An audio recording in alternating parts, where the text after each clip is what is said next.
Bismillahirrahmanirrahim. Assalamualaikum warahmatullahi wabarakatuh. Apa kabar anak-anakku yang soleh dan soleha?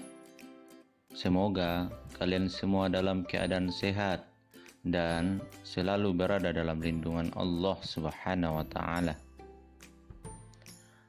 Sebelum kita mulai pembelajaran pada kesempatan kali ini, marilah kita berdoa kepada Allah Subhanahu wa Ta'ala. Semoga kita diberi kemudahan dalam belajar dan ilmu yang bermanfaat. Rabbi zidni ilma warzuqni fahman. Ya Tuhanku, tambahkanlah ilmu kepadaku dan berikanlah kepadaku pemahaman.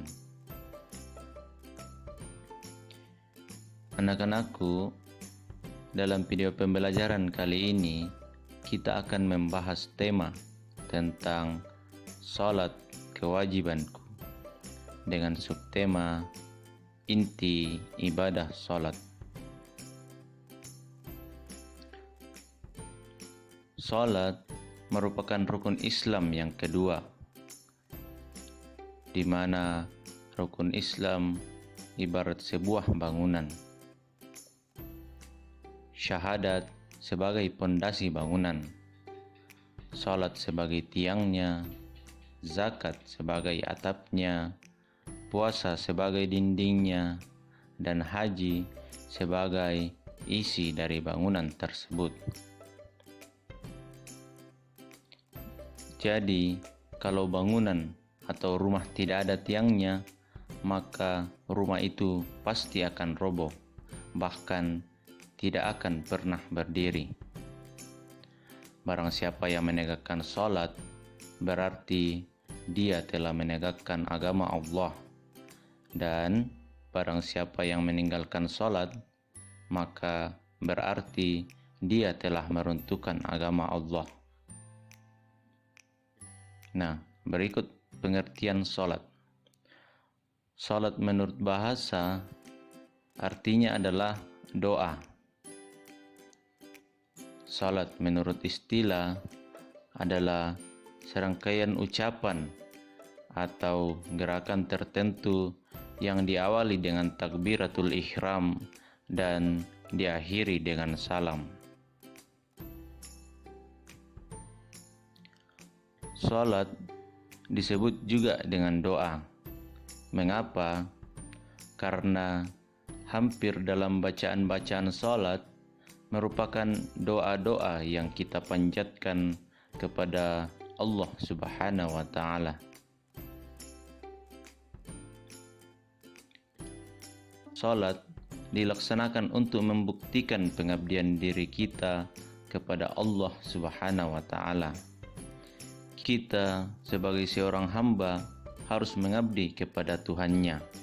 Salah satu caranya adalah dengan salat. Melaksanakan salat berarti menyembah Allah Subhanahu wa Ta'ala, berdoa memohon ampunan dan bersyukur atas nikmat Allah Subhanahu wa Ta'ala yang diberikan kepada kita. Salat adalah kewajiban bagi umat Islam dan pelaksanaannya sudah ditentukan waktunya.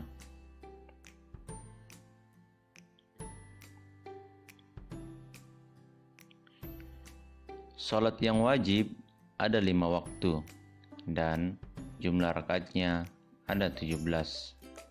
Adapun rinciannya adalah sebagai berikut. Salat subuh sebanyak 2 rakaat. Salat zuhur 4 rakaat. Salat asar 4 rakaat. Salat maghrib 3 rakaat. Dan salat isya sebanyak 4 rakaat.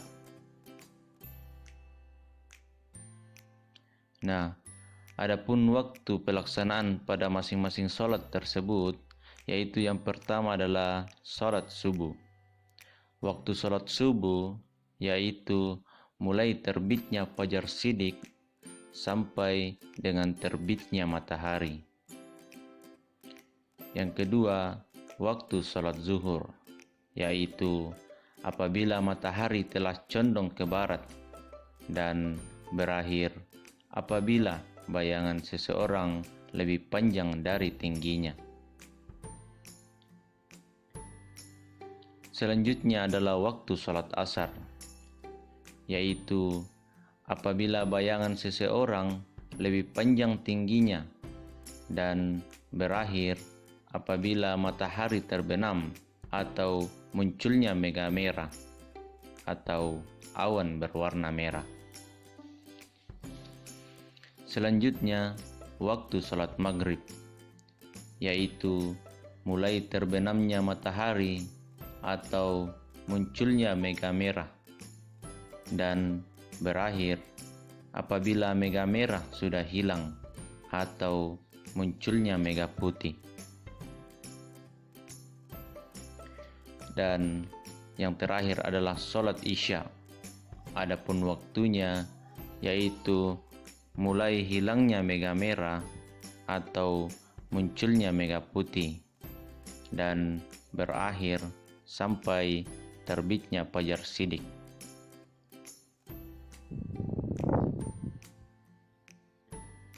Umat Islam yang berkewajiban melaksanakan sholat adalah yang sudah akil atau balik atau sudah dewasa. Bagi seorang anak yang belum balik tapi sudah berumur 7 tahun, ibadah sholat seharusnya sudah dibiasakan, karena Rasulullah SAW menyampaikan pada orang tua kita dalam hadisnya, yaitu menyuruh anaknya sholat sejak usia 7 tahun.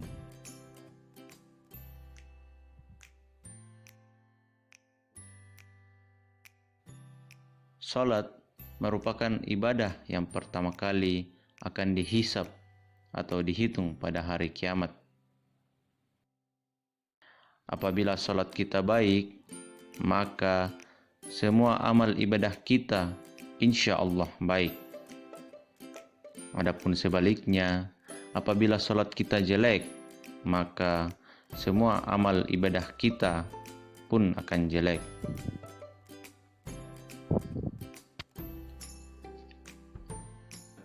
Sholat berfungsi mencegah kita dari perbuatan keji dan perbuatan mungkar. Maksudnya adalah dengan kita sholat, ketika kita akan melakukan perbuatan yang tidak baik, maka kita akan mengingat Allah Subhanahu wa Ta'ala. Dan apabila ada orang yang rajin dalam ibadah sholatnya, tetapi dia masih melakukan perbuatan-perbuatan buruk, maka berarti sholatnya belum benar. Anak-anakku yang soleh dan soleha, setelah kalian melihat dan mendengar video ini, ayo jawablah pertanyaan-pertanyaan berikut. 1. Sholat menurut bahasa artinya, sholat merupakan ibadah yang pertama kali akan 3. Jelaskan pengertian sholat menurut istilah.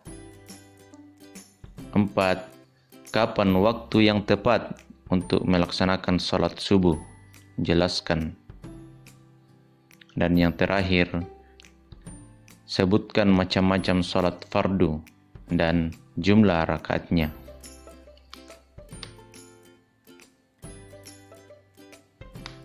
Anak-anakku yang soleh dan soleha, demikianlah pembelajaran kita pada kesempatan kali ini. Sampai bertemu pada pembelajaran selanjutnya. Semoga apa yang kita pelajari bisa dipahami dan dimengerti, serta bisa diamalkan dalam kehidupan sehari-hari. Kurang dan lebihnya mohon dimaafkan. Wabillahi taufiq wal hidayah. Wassalamualaikum warahmatullahi wabarakatuh.